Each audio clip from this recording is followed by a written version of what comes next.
Hello guys, my name is Amit Pandey और mathematics faculty and watching maths clip. So बच्चों, आज के लेक्चर में देखने वाले हैं रिलेशन पे बेस्ड कुछ बेसिक एग्जांपल्स। ध्यान से सुने, अगले लेक्चर में हम PYQ करेंगे, प्रीवियस ईयर क्वेश्चंस करेंगे। तो ये बेसिक एग्जांपल जो पिछली थ्योरी हो चुकी है 2 या 3 लेक्चर्स में, उस पे बेस्ड है। तो जिसको थ्योरी अच्छे से आती है वो आसानी से कर पाएगा, जिसको नहीं आती है थोड़ी डिफिकल्टी आ सकती है। रीजन की ये चैप्टर पूरा थ्योरेटिकल है और कंसेप्ट पे बेस्ड है। मतलब आपको यदि रिलेशन के कंसेप्ट आते हैं तो आप आराम से क्वेश्चन को हैंडल कर पाएंगे, ठीक है। और ये आपके 11th में भी है, 12th में भी है रिलेशन वाला चैप्टर, तो कहीं ना कहीं ये थोड़ा सा और इम्पॉर्टेंट हो जाता है। बाय द वे, आप देखेंगे कि क्वेश्चन कैसे करते हैं, मैं आपको समझाने की कोशिश करता हूँ। तो मैंने पहला एग्जाम्पल ऑलरेडी लिख रखा है, ठीक है। तो पहला एग्जाम्पल क्या है कि determine whether following relations are reflexive, symmetric और ट्रांजिटिव। तो सबसे पहली बात ये आपको पता होना चाहिए कि रिफ्लेक्सिव कब होता है, सिमेट्रिक कब होता है और ट्रांजिटिव कब होता है। फिर भी मैं आपको इसमें डिक्टेट करते जाऊँगा।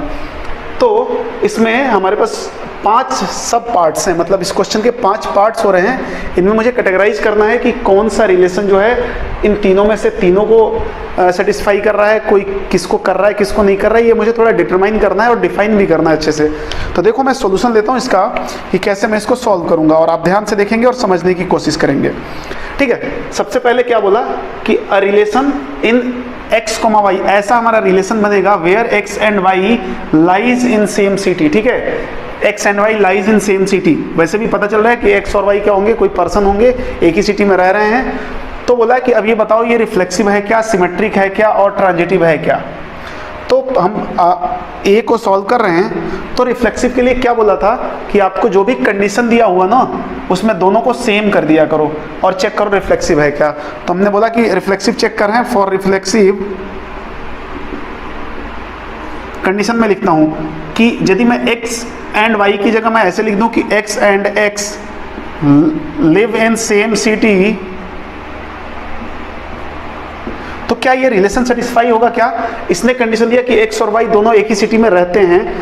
तो मैं बोलूँ x and x, sorry s नहीं है, x and s live in same city. मतलब यदि x है, मतलब सिंपल सी बात है, मैं आपको और लाइव कर देता हूँ। सपोज मैं और एक और मेरा दोस्त एक ही सिटी में रहते हैं, ये रिलेशन हमें गिवन है। तो अब मैं बोलूँ कि मैं और मैं सेम सिटी में रहते हैं, तो ये तो सही बात है ना कि मैं तो सेम सिटी में हूँ, फिर दोबारा जो मुझे लिया जा रहा है वो भी तो एक ही सिटी में आएगा ना। एक इंसान भले 2 जगह लिखो, 5 जगह लिखो, तो होगा तो सेम सिटी में ही। तो ये क्या हो गया, रिफ्लेक्सिव है, रिफ्लेक्सिव है। अब बात करते हैं सिमेट्रिक की। सिमेट्रिक की बात करते हैं, ध्यान से देखेंगे आप। सिमेट्रिक के केस में क्या होगा, x and y, x related to y हो रहा है, मतलब x रिलेटेड टू y मैं ऐसे लिखूं तो क्या y रिलेटेड टू x है क्या। स्टेटमेंट को पढ़ो कि x and y live in same city, ठीक है। अब मैं बोलूँ y and x live in same city, होगा क्या, ऑब्वियस सी बात होगा।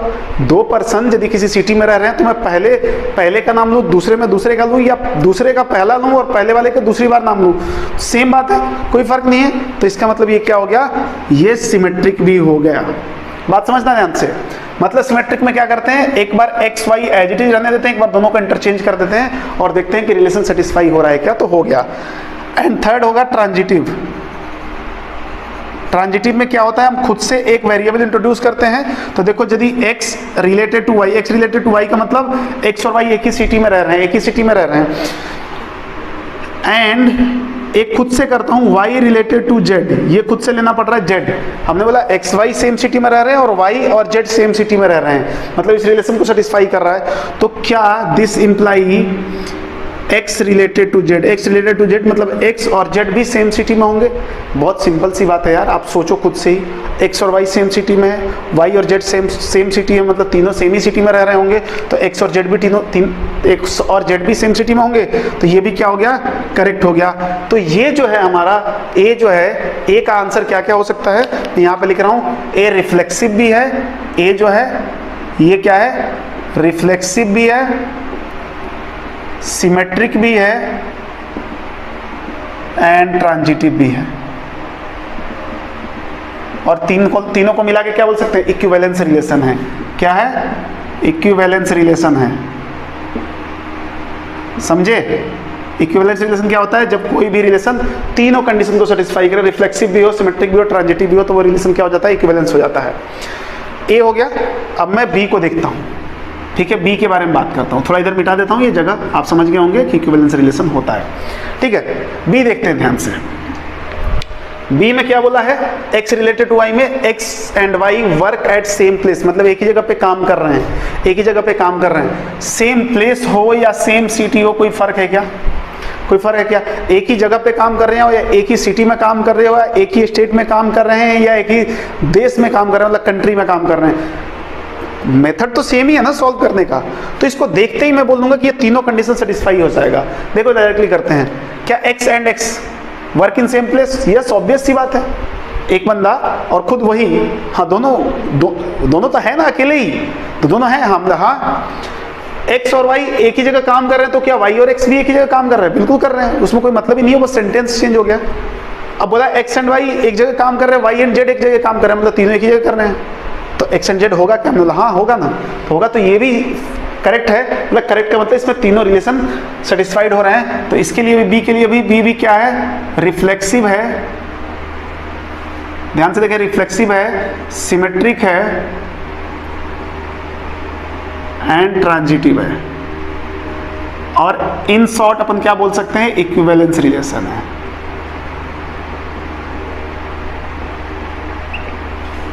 समझे क्या? ये हो गया सी। देखते हैं, बोला x is exactly 10 inch smaller than y, ये हमारा रिलेशन दिया हुआ है। तो रिफ्लेक्सिव के लिए चेक करते हैं। रिफ्लेक्सिव में मैं x रिलेटेड टू x लिखूं, इसका मतलब क्या हो गया? मैं यहां पे y की जगह x लिख देता हूं, तो क्या हो जाएगा? x इज, मैं लिख देता हूं, x इज एग्जैक्टली 10 इंचेस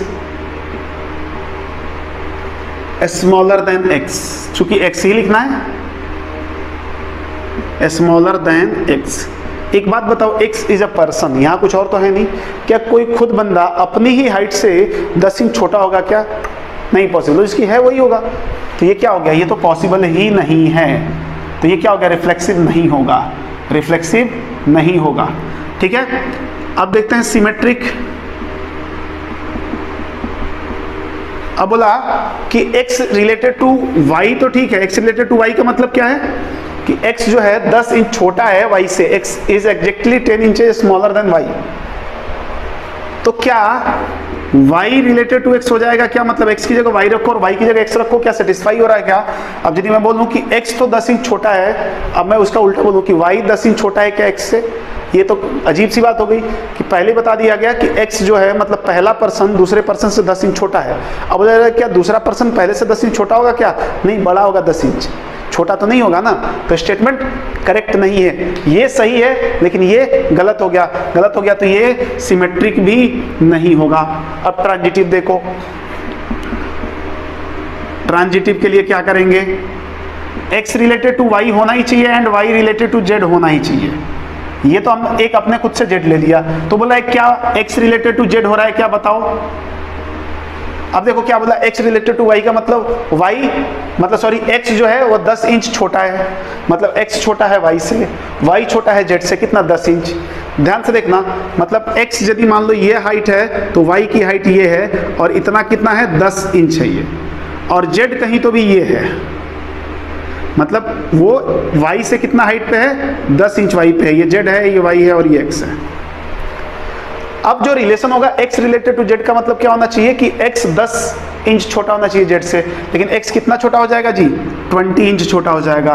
तो ये भी रिलेशन नहीं हो पा रहा है, तो ये क्या हो जाएगा? ट्रांजिटिव भी नहीं है, ये ट्रांजिटिव भी नहीं है, ठीक है ना। तो इसमें तीनों ही नहीं है, ठीक है। डी देखते हैं, डी देखो क्या है। D says relation in x and y such that x is wife of y। ये तो देखो यार थोड़ा सा घरेलू बात है, तो घरेलू बात को थोड़ा सा मतलब हल्के में लेके समझ लो, घर में ही समझ लो।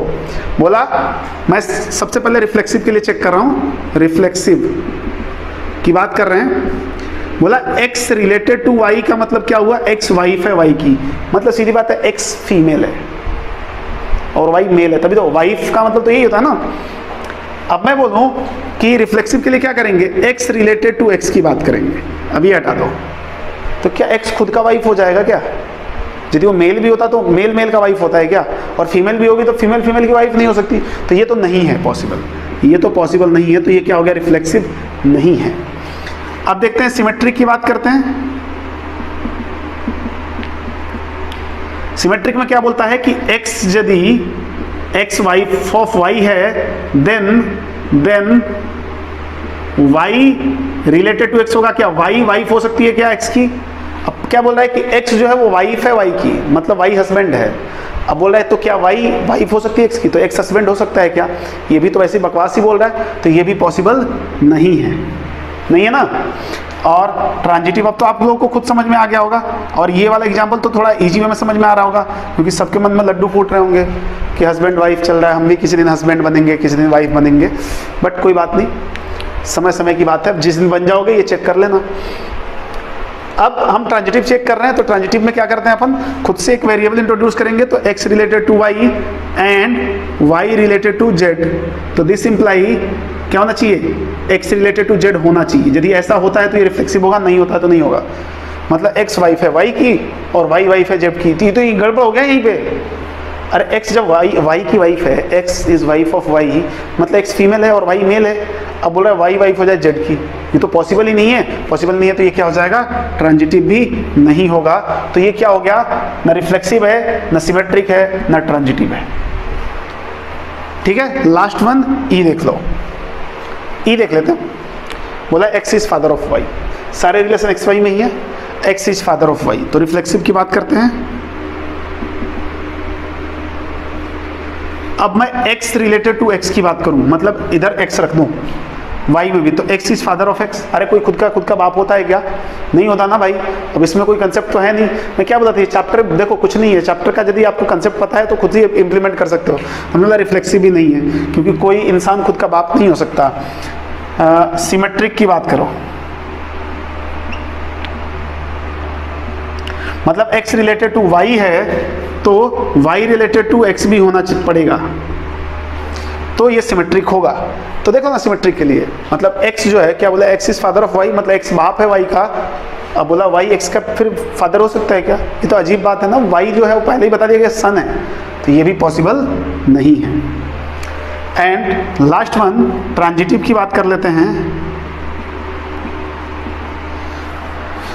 ट्रांजिटिव में क्या होगा, वही सब कुछ फिर से वही लिखेंगे, x related to y and y related to z, this imply x related to z।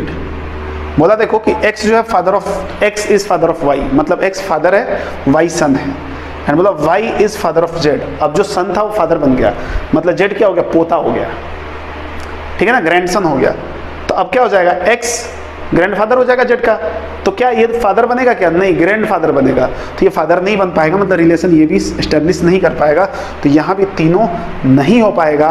तो ये पूरा एग्जाम्पल ऐसा ही था, एनसीईआरटी में सिमिलर एग्जाम्पल है आपके, तो आप समझ सकते हैं यहाँ से।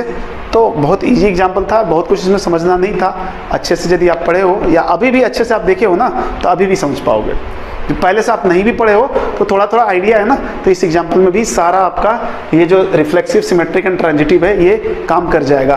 तो इसमें क्या है, इसमें यदि मैं इनको थोड़ा डिक्टेट कर दूं, यदि इनको सबका आंसर यहीं पे लिख दूं, तो पहला तो था तीनों, इसमें भी तीनों है, और बाकी में तीनों नहीं है, तीनों नहीं है, तो ये भी नहीं है, ये इसके नीचे लिख रहा हूँ, सिमेट्रिक भी नहीं है, ट्रांजिटिव भी नहीं है, यहाँ भी नहीं है और यहाँ भी नहीं है। ठीक है, तो आई होप आप बात को समझ गए होंगे। तो अच्छे से इसको वीडियो पॉज करके लिखें, मैं मिटा रहा हूं।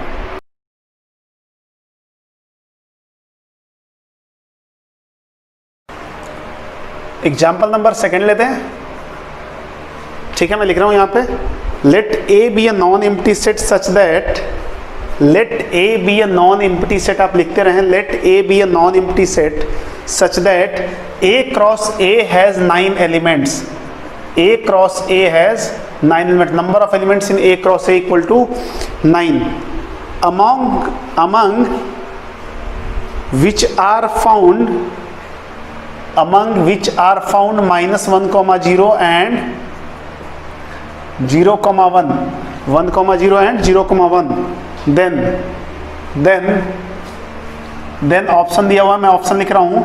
ऑप्शन नंबर 1 या ऑप्शन नंबर ए क्या है, ए इक्वल टू, ए जो है -1,0, -1,0। ऑप्शन नंबर बी है ए इक्वल टू 0,1, 0,1। सी जो है वो है a equal to -1,0,1 and d will be a equal to -1,1 आपको सॉल्व करके बताना है जी। बहुत ही इजी क्वेश्चन है, सर लल्लू क्वेश्चन है, इसको कुछ बोल ही नहीं सकती है, लल्लू क्वेश्चन ही है। देखो ध्यान से, बस समझना है, इसमें कैलकुलेशन नाम का कुछ है नहीं। अब ए क्रॉस ए हमारे पास बताया कि 9 एलिमेंट है, तो इसका मतलब ये कंफर्म हो गया कि नंबर ऑफ एलिमेंट इन ए कितना होगा, नंबर ऑफ एलिमेंट इन ए कितना होगा, 3 होगा, तभी तो ए क्रॉस ए 9 होगा, ठीक है ना। तो 3 होगा तो देख के हम आंसर मार सकते हैं, तो कि ऑप्शन नंबर सी होगा, ठीक है। बट बाय द वे मान लो किसी और में 3 एलिमेंट दिए होते तो देखो ध्यान से, जब ए क्रॉस ए कर रहे हैं तो जो ब्रैकेट्स में आएंगे वहां यहाँ भी ए होगा और यहाँ भी ए होगा, यहाँ भी ए बिलोंग, जो भी एलिमेंट लिखा होगा ए को बिलोंग कर रहा होगा और यहाँ भी ए को कर रहा होगा। इसका मतलब ये दोनों ए के ही एलिमेंट हैं, तो एक तो -1 भी है और 0 भी है ए के एलिमेंट्स। अब देखो इसमें भी दोनों ए का होगा तो 1 भी है, तो यही हो गया हमारा आंसर। और पहले से पता है 3 ही एलिमेंट था तो 3 ही ढूंढने थे, इससे ज़्यादा हमने ढूंढा ही नहीं। समझे क्या बात को? तो ये बहुत बेसिक सी बात है कि जब ए क्रॉस ए की बात कर रहे हैं तो दोनों एलिमेंट सेट ए से ही आए होंगे, तो सेट ए का एलिमेंट -1 भी होगा, सेट ए का एलिमेंट 0 भी होगा, यहाँ भी चेक किया तो 0 है और 1 भी होगा, तो यहाँ से हमने आंसर दे दिया। अभी तो फिलहाल ये दिख रहा था ना कि केवल एक ही ऑप्शन में 3 एलिमेंट है, बट हो सकता है कि सारे ऑप्शन में 3 एलिमेंट होते तो यही यूज करते हैं हम, इसलिए शॉर्टकट जाने की जरूरत नहीं पड़ती है, ठीक है। तो ये हो गया एग्जाम्पल नंबर 2। बहुत मैं बोला हूँ ना बेसिक एग्जाम्पल्स हैं, इसमें बहुत ज़्यादा टफ नहीं है। अगला जो लेक्चर आएगा उसमें थोड़े से अच्छे एग्जाम्पल्स हो सकते हैं। एग्जाम्पल नंबर 3 की बात करते हैं। एग्जाम्पल नंबर 3 आप देखेंगे कि let A and B be 2 non empty sets having n elements, number of element in a भी n है और number of element in b भी n है, ठीक है। फिर से रिपीट कर रहा हूं कि let A and B be 2 non empty sets having n elements in common, in common मतलब दोनों के बीच में जो कॉमन एलिमेंट है वो कितना है n है। अब सही लिखा हूं, कॉमन का मतलब ए इंटरसेक्शन बी में जो एलिमेंट आएंगे वो n है, कॉमन ए इंटरसेक्शन में कॉमन ही तो लेंगे, तो ये कितना दिया हुआ है, n दिया हुआ है, ठीक है। तो having n elements in common, then the number of elements common in a cross b and b cross a, the number of elements common in a cross b and b cross a, इन दोनों में common elements बताने हैं। Options आपके पास दिए हुए हैं। पहला ऑप्शन जो है a है 2n, b है n², c है n एंड d है none of these, राइट है। क्वेश्चन समझ गए कि a एंड b में यदि कॉमन एलिमेंट n है तो इनके अंदर कॉमन एलिमेंट बताओ। बहुत ही इजी क्वेश्चन है, आप ध्यान से देखो, 2 लाइन का क्वेश्चन है यार। मुझे इनके बीच के कॉमन एलिमेंट्स चाहिए, किसका, a cross b intersection b cross a। और ये तो एक प्रॉपर्टी भी होती थी, आपको प्रॉपर्टी में लिखवाया गया था कि इसको मैं क्या लिख सकता हूं, a intersection b cross b intersection a, sorry, ठीक है। अब जब मैं नंबर ऑफ एलिमेंट की बात कर रहा हूं तो यहां पे मैं n बोल दूं तो मैं यहां भी n बोल सकता हूं, और क्रॉस वाले साइन में तो n अंदर चला जाएगा। तो number of element in a intersection b into number of element in b intersection a। अब ये बताओ a और b में कितने एलिमेंट्स कॉमन हैं, n। अच्छा, a इंटरसेक्शन b में n एलिमेंट्स कॉमन है तो b इंटरसेक्शन a में कितने कॉमन होंगे, सेम। नंबर ऑफ एलिमेंट्स में तो कोई फर्क नहीं पड़ेगा ना, a और b में मान लो 5 कॉमन है तो b और a में भी 5 ही कॉमन होंगे ना, तो इनमें n कॉमन है और दूसरे में भी n कॉमन है, तो दिस आंसर इज n²। बात समझे क्या? यदि दोनों में ही n कॉमन है, दोनों में क्या मतलब, ये तो बराबर ही होता है वैसे भी, n of a cross b equal to n of, sorry, a intersection b n of b intersection a, बात सेम है। क्यों? क्योंकि a intersection b equal to b intersection a होता है, ठीक है ना। वैसे ये मुद्दा नहीं है, ये सेट में हम पढ़ चुके हैं और काफ़ी अच्छे से पढ़े हैं, तो ये हो गया तो अच्छी बात है। ये हो गया ना, देखो दो लाइन के क्वेश्चन से बस समझने का फेर है थोड़ा। हाँ, जिसको नहीं आता बिल्कुल समझ में, वो तो कुछ नहीं कर पाएगा, वो तो यहाँ भी नहीं कर पाएगा। यहाँ तो थोड़ा हो भी जाएगा, इस क्वेश्चन में तो लटक जाएगा, लटक क्या जाएगा, अटक जाएगा, जो भी होगा, मतलब उसको परेशानी तो हो जाएगी। अगला क्वेश्चन लेते हैं, क्वेश्चन नंबर हो जाएगा एग्जाम्पल नंबर 4, ठीक है। ध्यान से देखो, example number 4 says if a relation R is defined on a set, if a relation R is defined on a set Z of integers as follows, Z of integers as follows, ठीक है। Relation भी लिखा नहीं है, relation क्या बोल रहा है, ए कॉमा बी, ये देखो सब कुछ लिखने का तरीका है। बिलोंग्स टू आर मतलब ए कॉमा बी मतलब एक ऑर्डर्ड पेयर रिलेशन से हमेशा निकलेगा। रिलेशन के अंदर ऑर्डर्ड पेयर होगा such that a square plus b square, such that a square plus b square equal to 25, ऐसा बताना है। और पहले ही बोल दिया कि ए बी जो होना चाहिए वो क्या होना चाहिए, जेड से आना चाहिए। वो पहले ही बोला है ना कि रिलेशन किस में डिफाइंड है, इंटीजर्स में डिफाइंड है। तो जो भी आपको आइटम लेना है इनपुट के फॉर्म में, वो क्या होना चाहिए, इंटीजर होना चाहिए। देन डोमेन ऑफ आर पूछा है, देन डोमेन ऑफ आर क्या होगा, ऑप्शन नंबर ए की बात कर लेते हैं। डोमेन, रेंज, कोडोमेन, ये सब बताया गया था आपको। 3 4 5 ऑप्शन नंबर बी है। 0 3 4 एंड 5 ऑप्शन नंबर सी है।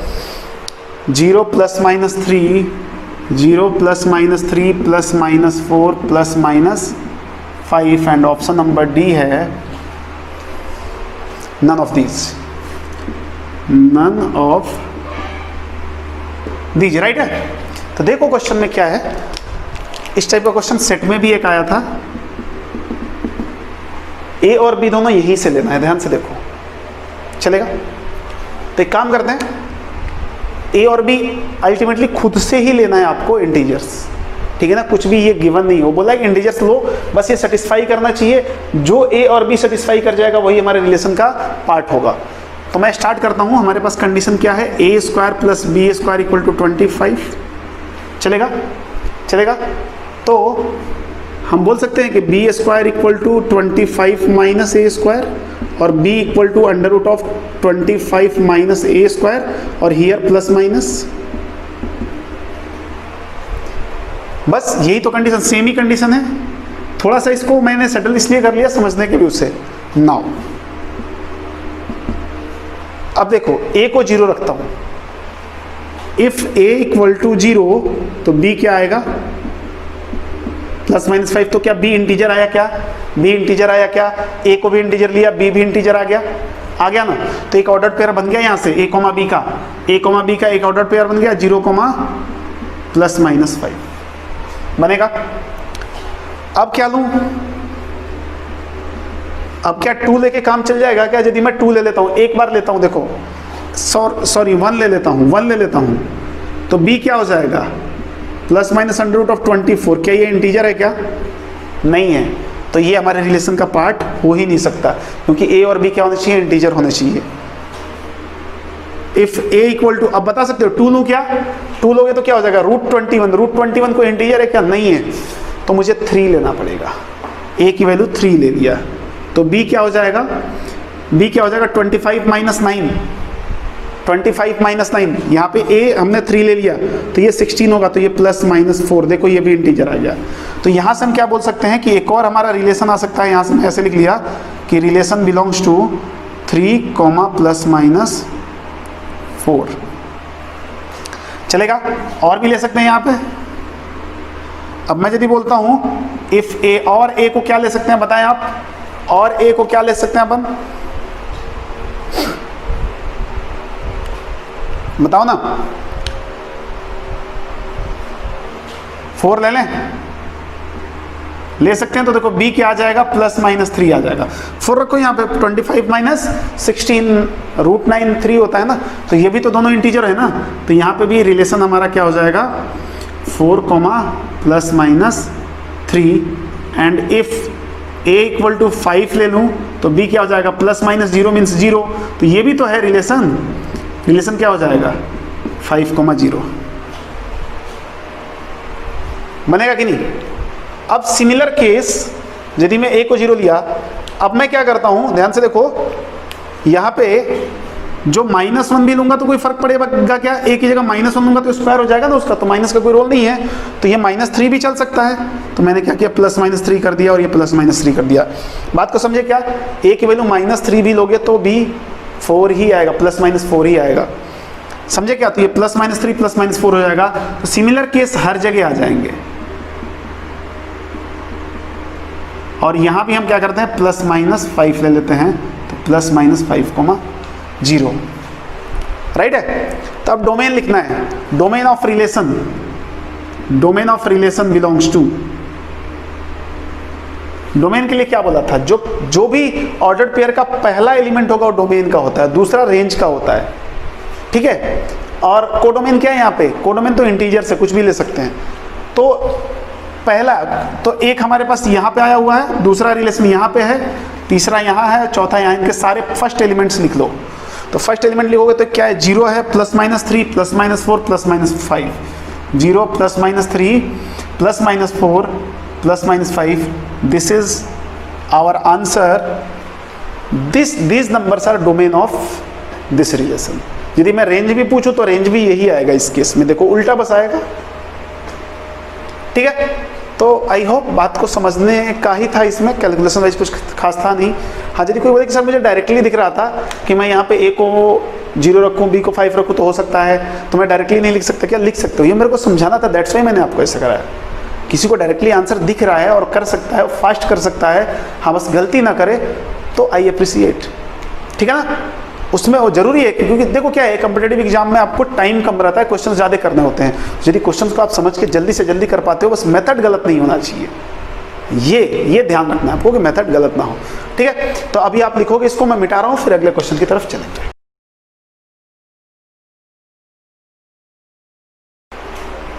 नेक्स्ट एग्जाम्पल लेते हैं,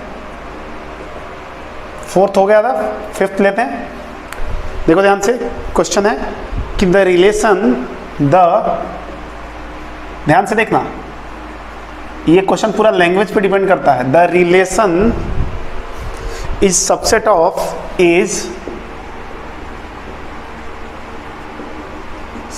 ऑफ यहां पे ये इन्वर्टेड कॉमा है, is subset of on the power set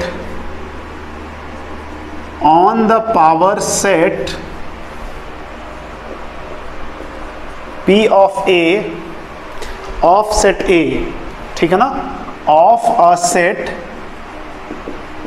A, ठीक है। ऑप्शन A इज ले लो, ऑप्शन हैं हमारे पास। ऑप्शन नंबर A जो है वो क्या बोल रहा है, A बोल रहा है सिमेट्रिक होगा, A सिमेट्रिक बोल रहा है, सॉरी सिमेट्रिक बोल रहा है, असिमेट्रिक नहीं, सिमेट्रिक बोल रहा है। B बोल रहा है एंटी सिमेट्रिक,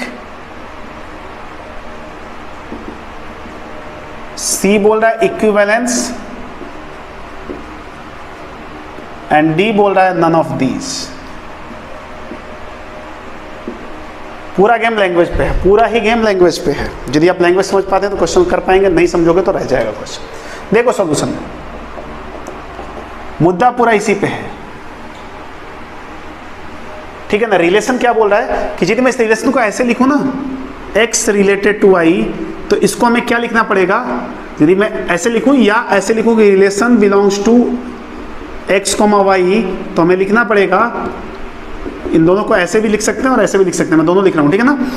क्या हो जाएगा, x related to y, x relation is subset of, देखो रिलेशन इज सबसेट ऑफ मतलब x is subset of y, relation क्या है, सबसेट ऑफ है ना, तो क्या लिखेंगे, रिलेशन क्या है, रिलेशन इज सबसेट ऑफ, तो रिलेशन इज सबसेट ऑफ का मतलब x is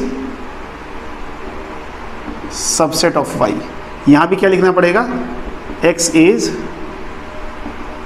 subset of y, और x y कहां से आएगा, ऑफ अ सेट A, ठीक है ना। सेट ए इसके पावर सेट के अंदर से आएगा, तो सेट ए का जो पावर सेट बनेगा उसमें क्या होंगे, इसके सारे सबसेट्स होंगे, तो उसका कोई दिक्कत नहीं होने वाला अपन को। तो देखो ये मतलब है इसका। अब देखो क्या है, मान लिया हमारे पास दो अलग अलग सेट होंगे, क्योंकि पावर सेट में सारे सेट एक जैसे नहीं हो सकते, दो अलग अलग सेट होंगे। तो अब मैं रिफ्लेक्सिव के लिए चेक करता हूँ। वैसे रिफ्लेक्सिव चेक करना नहीं है यहाँ पे, बट रिफ्लेक्सिव के लिए चेक करता हूँ। तो इन दोनों को क्या करूँगा, x रिलेटेड टू x कर दूंगा। तो ये क्या हो जाएगा, x is subset of x। मतलब क्या हुआ इसका, x is subset of x। मतलब एकदम करेक्ट है, करेक्ट है कि नहीं। x सबसेट होता है, कोई भी सेट खुद का सबसेट होता है, हाँ होता है, ये तो पता है अपन को, ठीक है ना। और 5 भी हमेशा हर सेट का सबसेट होता है, तो रिफ्लेक्सिव तो है, तो रिफ्लेक्सिव तो अपने ऑप्शन में ही नहीं है। फिर मैं सिमेट्रिक चेक करता हूँ। सिमेट्रिक के लिए ध्यान से देखो क्या है, यदि x रिलेटेड टू y बोल रहा है, this imply y related to x भी होना चाहिए, तभी सिमेट्रिक होगा। मतलब ये हुआ कि यदि इसका मतलब क्या हो गया कि x सबसेट ऑफ y है और y सबसेट ऑफ x होना चाहिए। यदि ऐसा है तो सिमेट्रिक हो जाएगा। तो यदि x y का सबसेट है तो क्या y x का सबसेट होगा, x y का सबसेट है तो क्या y x का सबसेट होगा। थोड़ा देर सोचो खुद से, मुश्किल है लेकिन हो सकता है if x equal to y हो।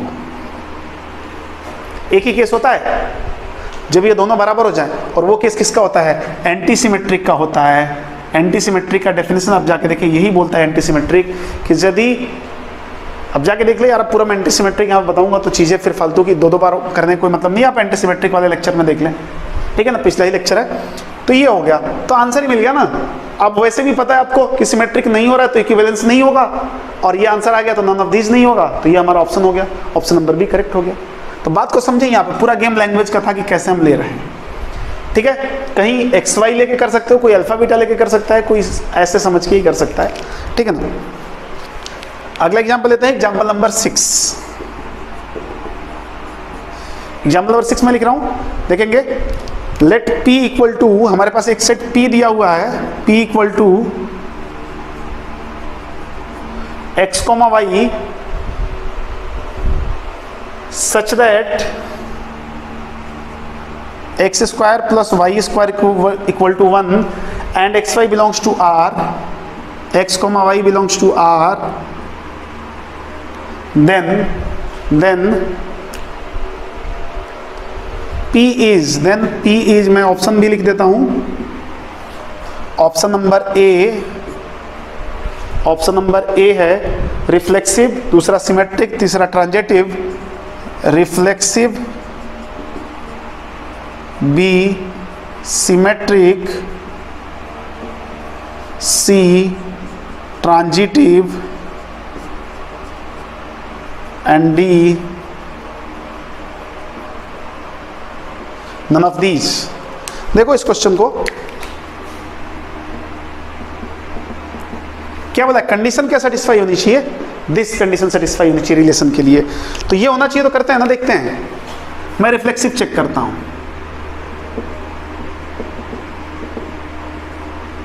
ठीक है। और एक्स वाई कहां से आना चाहिए, रियल नंबर, मतलब कुछ भी रखो तो ये सेटिस्फाई होना चाहिए, तभी हमारा रिलेशन बनेगा। तो ये बताओ रिफ्लेक्सिव के लिए क्या करेंगे, वाई की जगह एक्स रख दे, y और x दोनों को एक ही रख देना, या तो y की जगह x रख दो या x की जगह x रख दो। तो यदि मैं x की जगह y की जगह x ले लेता हूं तो क्या हो जाएगा, x square plus x square equal to 1, यही तो होगा। यदि मैं रिफ्लेक्सिव के लिए बोलूं तो मैं x रिलेटेड टू x ही तो करूंगा, और उस केस में क्या हो जाएगा, 2x स्क्वायर इक्वल टू 1, ठीक है। तो ये क्या हमेशा सही है, मतलब x क्या है, रियल नंबर है, तो क्या हमेशा रियल नंबर के लिए सही है क्या, नहीं है ना, क्योंकि यहां से x की वैल्यू क्या आएगी आपको, x की वैल्यू प्लस माइनस 1/√2 आएगी, मतलब केवल ये दो वैल्यू के लिए सही है। और इसने क्या बोला है कि ये रिलेशन जो है ये सेटिस्फाई करना चाहिए और ये रियल नंबर के लिए वैलिड होना चाहिए। तो हमने बोला ये रिफ्लेक्सिव नहीं हो सकता है, ठीक है, रिफ्लेक्सिव नहीं हो सकता है। दूसरा देखते हैं, सिमेट्रिक की बात करते हैं। सिमेट्रिक की बात कर लेते हैं। अब सिमेट्रिक आप सोच सकते हो, थोड़ा एक बार आप सोचो कि क्या है ये। सिमेट्रिक में क्या है, यदि x रिलेटेड टू y है, then y related to x होना चाहिए। x रिलेटेड टू y मतलब x square plus y square यदि 1 है, जब भी है हमें x y कहां से लेना है, रियल नंबर से लेना है। तो क्या y रिलेटेड टू x होगा क्या, y रिलेटेड टू x होगा क्या, तो y रिलेटेड टू x का मतलब क्या हो जाएगा, y square plus x square 1 हो जाना चाहिए। दोनों तो चीज़ सेम ही लिखा हुआ है ना, तो ये तो हो जाएगा, दोनों चीज़ तो सेम ही लिखा हुआ हमेशा। तो ये क्या हो गया, सिमेट्रिक हो गया, तो एक ही करेक्ट ऑप्शन होगा, तो हमने फटाफट टिक मार दिया। ठीक है, वैसे भी ट्रांजिटिव नहीं होगा क्योंकि x square plus y square 1 है, y square plus z square 1 होगा, तो क्या x square plus z square जरूरी है 1 होना, ऐसा कोई जरूरी थोड़ी है। ठीक है, तो आई होप इसको भी समझ गए होंगे आप। अगला क्वेश्चन लेते हैं, एग्जाम्पल नंबर 7 लिखेंगे। Let R equal to a comma a be a relation on set A, be a relation on set A, be a relation on set A, then R is, वही game है, कहीं से भी घुमा फिरा क्या हो गया, यही सारे ऑप्शंस मिलेंगे आपको। ऑप्शंस लिखे हुए हैं, देखो symmetric, anti symmetric, symmetric and anti symmetric, symmetric b anti symmetric,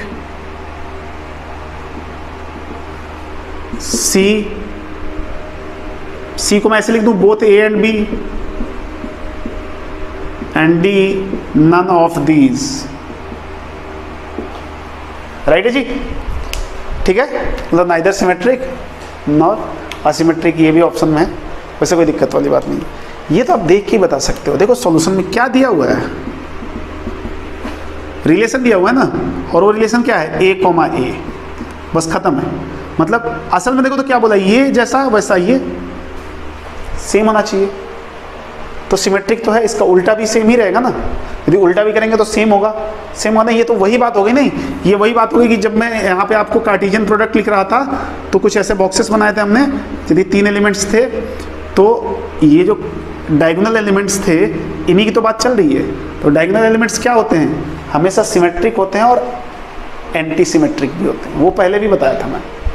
ठीक है, और एंटी सिमेट्रिक होगा क्या, एंटी सिमेट्रिक कैसे चेक करते हैं, ये रहा एंटी सिमेट्रिक का केस, कि यदि कहता है, या यहाँ पे समझ लो कि यदि मान लो x, y यदि हमारा एलिमेंट है तो y, x भी होना चाहिए, समझना, x, y है तो y, x भी होना चाहिए। तो आप जाके एंटी सिमेट्रिक का लेक्चर देखें, वहाँ पे एंटी सिमेट्रिक में कैसे बताया गया है। वैसे ये चीज़ आपको ऐसे भी ध्यान रखनी है कि कोई भी जो डायगोनल एलिमेंट्स होते हैं ना, डायगोनल एलिमेंट्स होते हैं जिनको हम रिफ्लेक्सिव एलिमेंट्स भी बोलते हैं, वो हमेशा सिमेट्रिक और एंटी सिमेट्रिक दोनों होते हैं। तो option number C is correct option. ठीक है, मैं थोड़ा सा बता भी देता हूँ एंटी सिमेट्रिक को लेके कि क्या बोलता है। यदि मान लो यहाँ पे 1,2 है तो यहाँ 2,1 होना चाहिए इसी रिलेशन में। ये रिलेशन के सारे एलिमेंट्स लिखे हुए हैं, 1,2 है तो 2,1 होना चाहिए, A, B है तो B, A होना चाहिए। लेकिन यदि A, B नहीं है तो B, A की कोई जरूरत नहीं है। तो यहाँ पे देखो तो A, B है ही नहीं, कोई दिक्कत नहीं, एंटी सिमेट्रिक है। या आप ऐसे समझ सकते हो A, B है मतलब थोड़ा सेम ही एलिमेंट है ना, तो A, B है तो B, A भी तो है, क्योंकि सेम एलिमेंट है, उल्टा सीधा सेम है। तो क्या दोनों बराबर हैं क्या, हमने बोला हाँ दोनों बराबर है। ये भी बोलता है एंटी सिमेट्रिक, क्या बोलता है कि अभी यहाँ पे तो सबसेट के बारे में बोला था, वहाँ पे क्या बोलता है कि A, B यदि हमारा एलिमेंट है और B, A भी एलिमेंट है, इसका मतलब A और B दोनों बराबर होना चाहिए। तो A और B दोनों बराबर है ना, तो इसको A, B लिखो या B, A लिखो, सेट में दोनों ही है। तो इस हिसाब से ये symmetric and symmetric and anti symmetric दोनों हो गया। तो आई होप आप क्वेश्चन को समझ गए होंगे। कंसेप्चुअल बेस्ड, पूरा कंसेप्ट पे बेस्ड है, इनमें कुछ भी कैलकुलेशन तो है नहीं कि मैं कैलकुलेशन करके आपको दिखाऊं। जैसे हो सकता है मैं आपको समझाने की कोशिश कर रहा हूँ और बेहतर से बेहतर ढंग से समझाने की कोशिश कर रहा हूँ। आप भी थोड़ा एफर्ट देंगे तो कहीं ना कहीं बेहतर होगा। तो आप इसको लिखोगे और मैं मिटा रहा हूँ।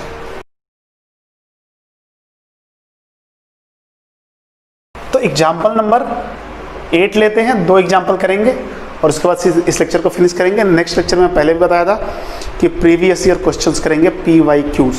ठीक है, तो ये कंसेप्चुअल है इसलिए मैं थोड़ा सा सेपरेट करके कर रहा हूँ। क्वेश्चंस थोड़े अच्छे होंगे समझने के उससे।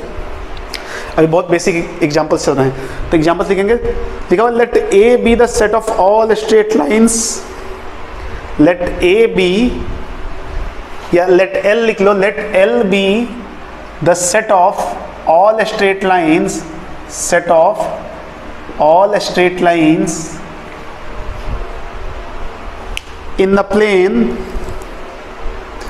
इन अ प्लेन, ठीक है।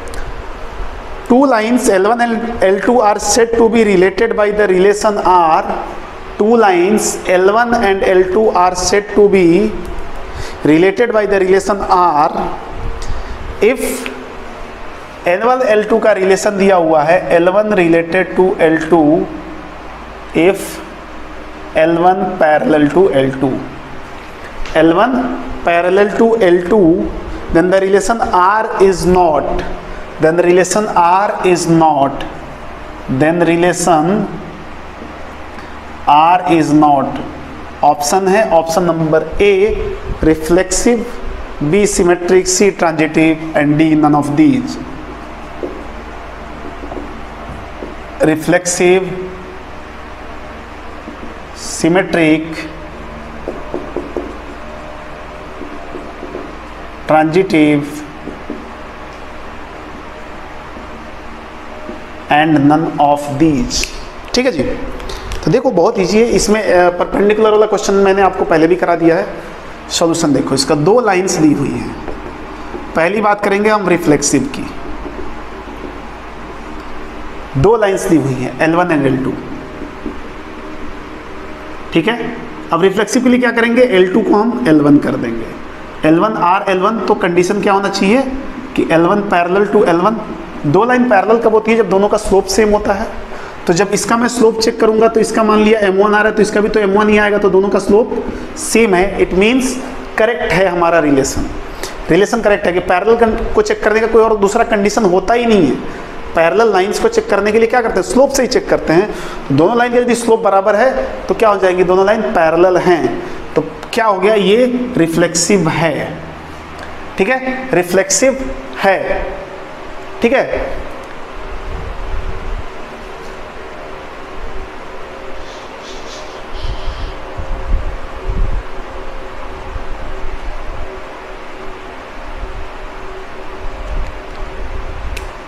ओके, अब मैं बात करता हूं सिमेट्रिक की। सिमेट्रिक की बात कर लो तो सिमेट्रिक में क्या करते हैं कि L1 R L2, मतलब L1 रिलेटेड टू L2 है, तो या दिस इम्प्लाई या देन जो लिखना है लिख लो, then L2 also related to L1 होना चाहिए। यदि ऐसा है तो हमारा रिलेशन सिमेट्रिक होगा। मतलब क्या है कि इसका मतलब ये लिखा है कि L1 parallel to L2, then L2 parallel to L1। ये तो सेम बात है ना, पहली लाइन दूसरे के पैरेलल या दूसरी पहले के पैरेलल, तो बात तो सेम है, बात सेम है, इसका मतलब ये सिमेट्रिक भी है। ट्रांजिटिव की बात कर लेते हैं। ट्रांजिटिव, ट्रांजिटिव में क्या होगा, यदि L1 रिलेटेड टू L2 है एंड L2 रिलेटेड टू खुद से L3 लेना पड़ेगा, this imply L1 related to L3 होना चाहिए। इसका मतलब क्या बोल रहा है कि L1 पैरेलल टू L2 है and L2 parallel to L3 है। बात समझना, परपेंडिकुलर वाले केस में गड़बड़ हो जाता है। परपेंडिकुलर वाले केस में क्या होता है कि L1 परपेंडिकुलर टू L2, मान लिया ये है L1, फिर मैं पैरेलल भी आपको दिखाता हूँ, और ये है L2, L1 perpendicular to L2 and L2 perpendicular to L3, L2 perpendicular to L3। तो क्या L1 L3 परपेंडिकुलर है, क्या नहीं होता है। बट पैरेलल के केस में बिल्कुल ही अपोजिट गेम है।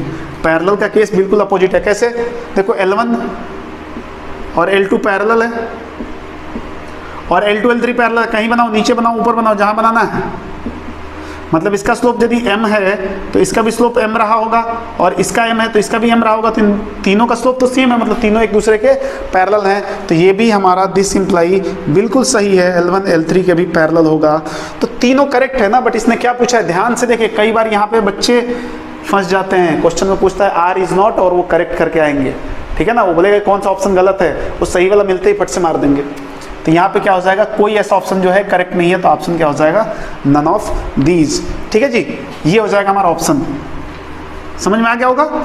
इसका परपेंडिकुलर वाला केस मैंने पहले करा दिया आपको। अगला क्वेश्चन लेते हैं जो कि लास्ट क्वेश्चन होगा, और काफी अच्छा क्वेश्चन है थोड़ा।